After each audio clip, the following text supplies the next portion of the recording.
Welcome to SML Total Access, where we break down news, predictions, and more in our Madden League. Now, let's get fired up for SML football.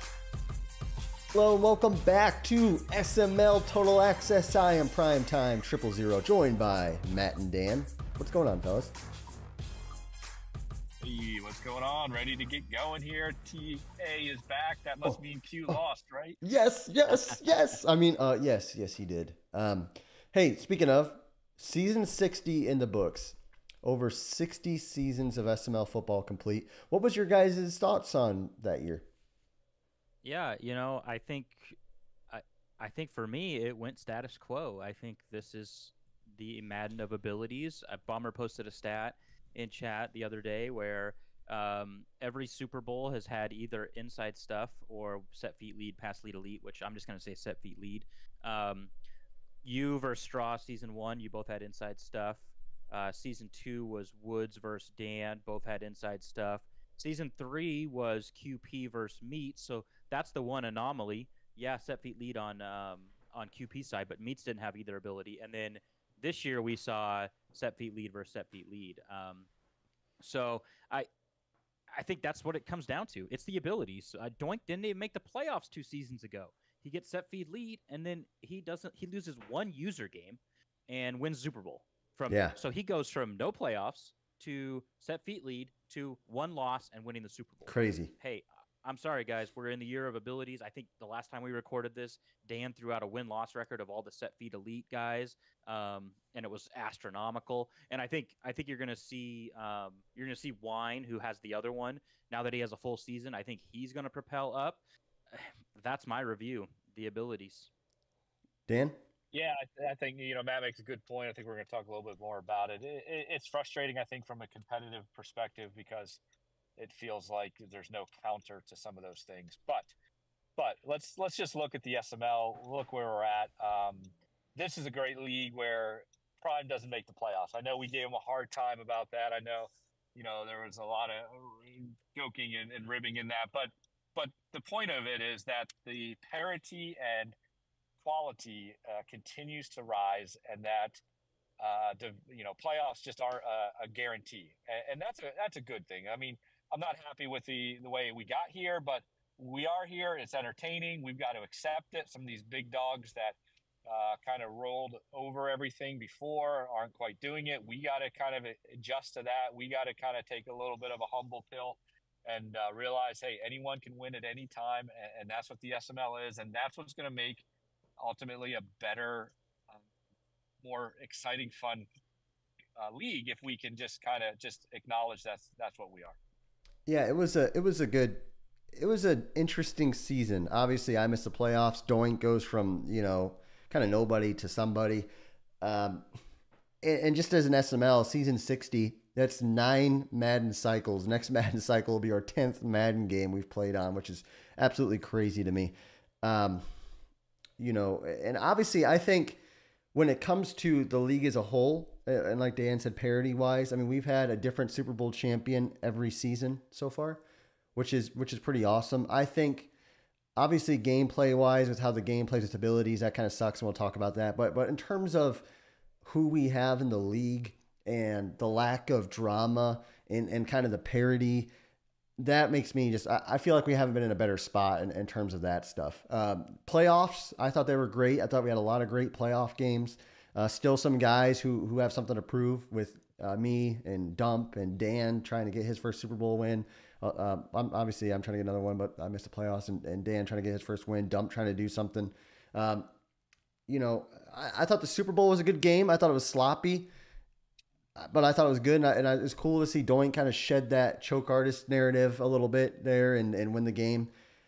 Just a good season overall.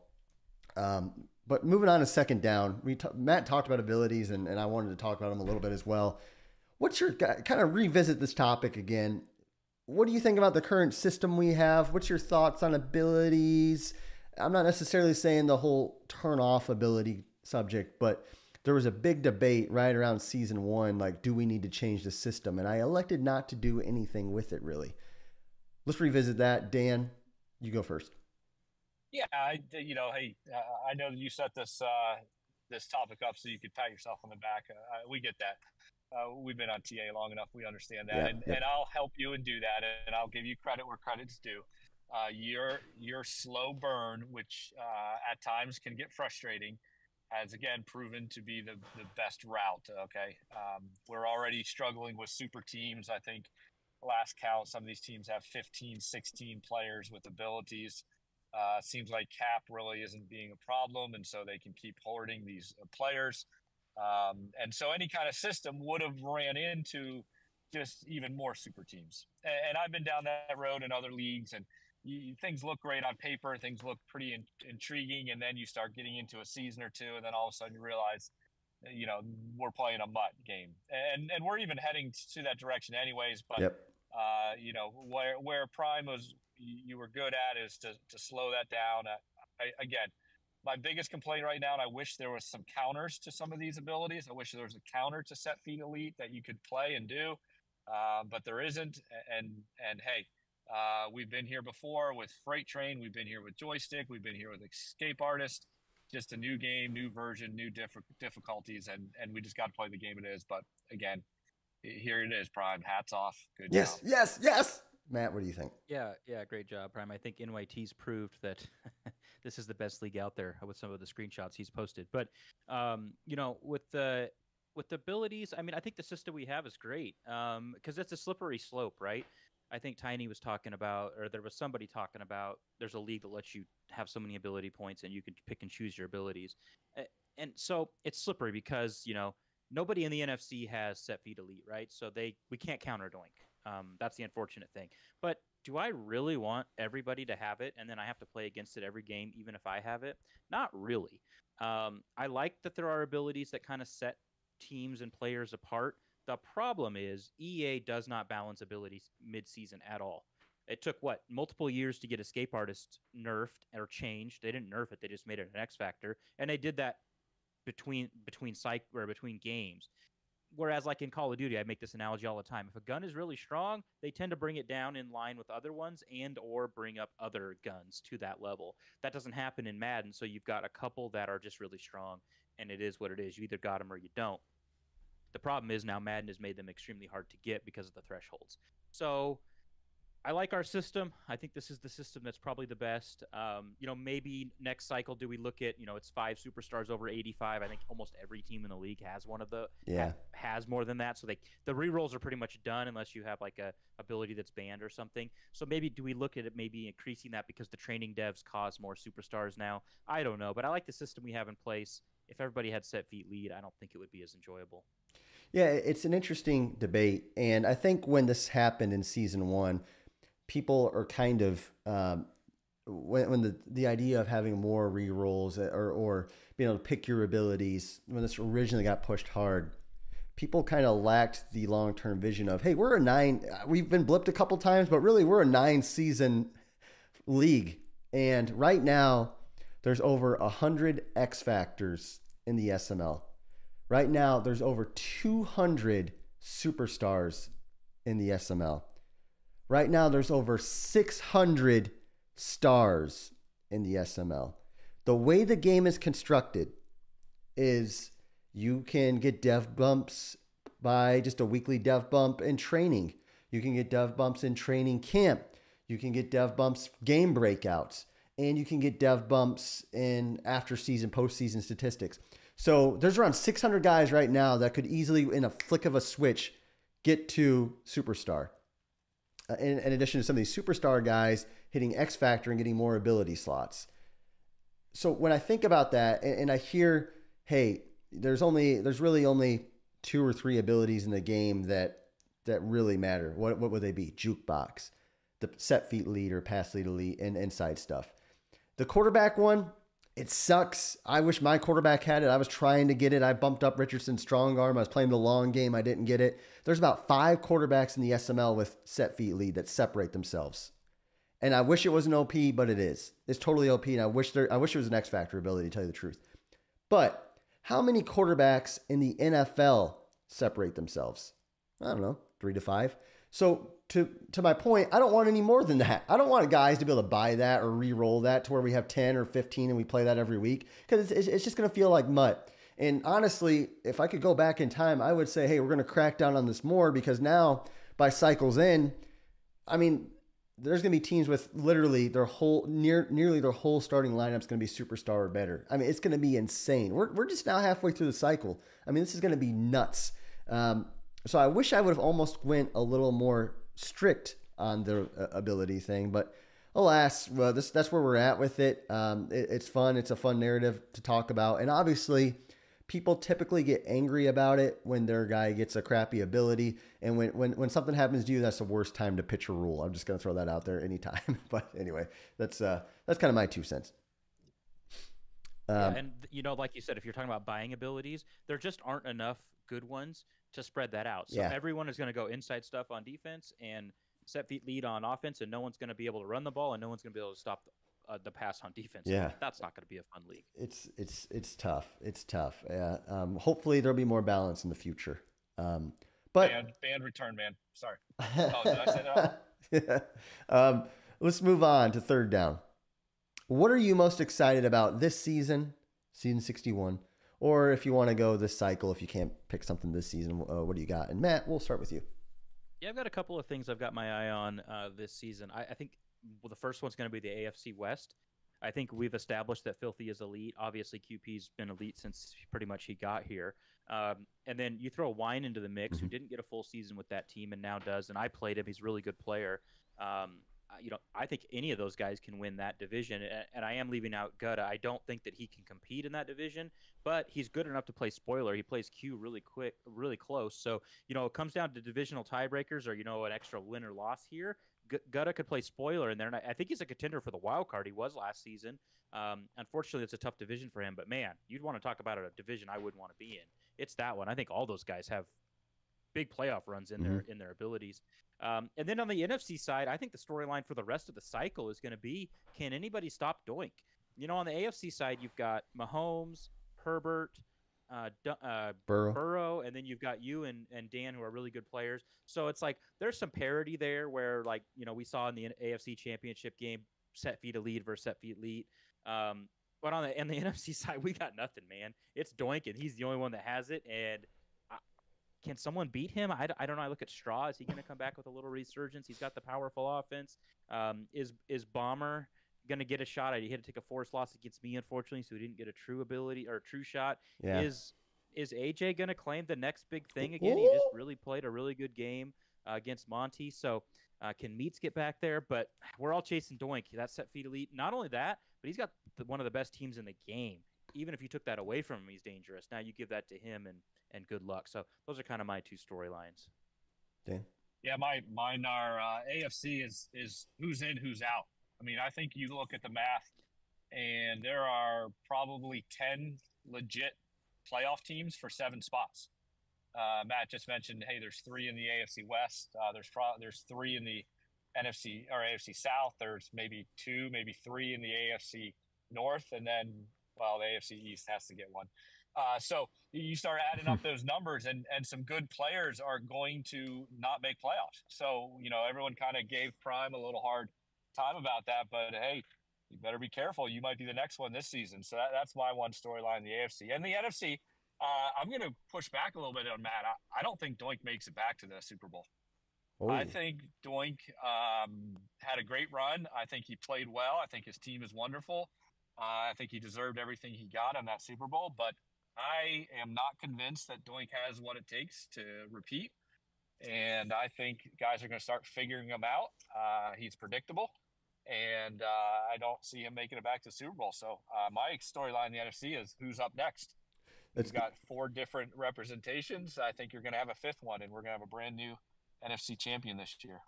Yeah, that's exactly where I was going to go with it, is who represents the NFC next year. It's been a different guy every time. Matt or Bomber, I kind of have teed up. I think Matt's team isn't super great, and I think that might hinder him against some of these better teams. And then in the AFC, that AFC West, I think, is going to be a little more interesting, especially with Q losing the Super Bowl. Q is a player who plays on confidence.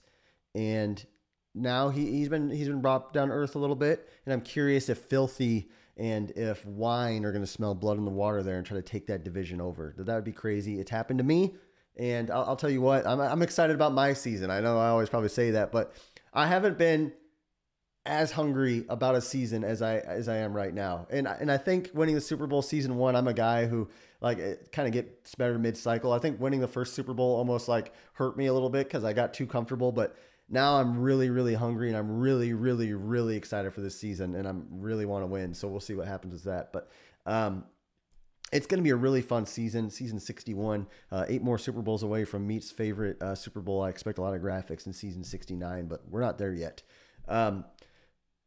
Let's spread the love a little bit. And Dan, you're good at spreading love. What are you spreading on? Yeah. Hey, I'm gonna stick into my my division, and I know it's early, but I'm kind of doing this off of last season well too. I'm gonna spread some love to Mike FML and the Ravens. Wow. Mike is a good player. Mike is starting to play more consistent, and he's going to be one of those guys. I think in the AFC, depending on how schedules break and certain tiebreakers, I think you got to keep an eye out for Mike. I'm not going to predict he's going to make the playoffs, but I'm going to predict he's going to be a factor in the playoffs. So, Mike, good job on winning season or week one, but also good job where you finished last year. Good. Yeah, I'm going to share my love with KJ. Made the playoffs. Filthy was just not the matchup for him. I mean, he's just a precision passer, and KJ's good at defense. He kind of always has been. In my opinion, if we were talking underrated defenses, it would be KJ pretty much my whole time in this league. But hey, he got a taste of the playoffs. He gave it all he had. It was a snow game. I mean, he lost by multiple scores, but hey, he gave it all he had. And that's fantastic. Nice to see new people. We talk about parity, so that was nice. Dan kind of stole my thunder, so I pivoted there. But I'm just gonna jump on the bandwagon. I'm gonna share my choice was Mike. Mike, you're tall, you're handsome, you're successful, you're good looking, you smell good, you're funny, you're everything. Yeah, answer my trade DM. Oh, yes, answer that. That's good. That's good. You know, if I were to spread my love on somebody, I'm gonna go with Torque. Torque is just a nice, pleasant guy in chat. Just always seems to bring positivity. He's a competitive player, and he brings his A game. And I think he's a fun guy to have in a division because he schedules well. I really like Torque in the AFC. And if I'm gonna pick an NFC guy, I'm gonna go ahead and I'm gonna select Gilbert. I played him yesterday night. He played pretty strong for about a half there, and he's again, we've talked about this a lot on the show, but he's not like slitting his wrists in chat. He's always positive, brings the energy. He can take a beating. I mean, that guy can take a beating, and he just doesn't give up, man. I mean, I respect that so much, and I like Gilbert. He's a nice guy. Amazing. And the other thing, he confused me as Woods in the SML draft party a night or two ago, and that made me feel good about myself. But extra point time. Matt, what do you got? Yeah, so this is tough. We're heading into a new season, but I'm just going to go off of my expectations for the season. I'm not going to count any games that have been played because a lot of guys haven't played yet or some.